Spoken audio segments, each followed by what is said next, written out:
তুমি কি বিশ্বাস করবে একটা মরুভূমি থেকে এমন একটা শহর তৈরি করা সম্ভব? আজ আমরা দেখব দুবাইয়ের অবিশ্বাস্য পরিবর্তন আজ থেকে প্রায় ৫০ বছর আগে। এই জায়গাটা ছিল শুধু একটা মরুভূমি, চারদিকে যতদূর চোখ যায় শুধু বালি আর গরম বাতাস। কোনো উঁচু ভবন নেই, কোনো আধুনিক রাস্তা নেই, শুধু সাধারণ মানুষের সংগ্রামী জীবন। তখন কেউ কল্পনাও করতে পারেনি এই মরুভূমির মাঝখানে একদিন দাঁড়িয়ে যাবে পৃথিবীর সবচেয়ে আধুনিক শহরগুলোর একটি। আজ আমরা যেটাকে চিনি দুবাই নামে।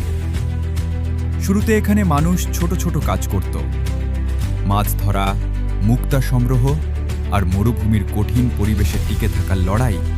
জীবন ছিল খুবই সাধারণ, কিন্তু সংগ্রাম ছিল প্রতিদিনের সঙ্গী। তারপর আসে এক বড় পরিবর্তন। এই অঞ্চলে খুঁজে পাওয়া যায় তেল, আর এই তেলই বদলে দেয় পুরো ইতিহাস। অর্থনীতি দ্রুত বাড়তে শুরু করে, কিন্তু শুধু ভাগ্যের ওপর ভরসা না করে দুবাই শুরু করে এক নতুন পরিকল্পনা। ভবিষ্যতের শহর তৈরি করার স্বপ্ন।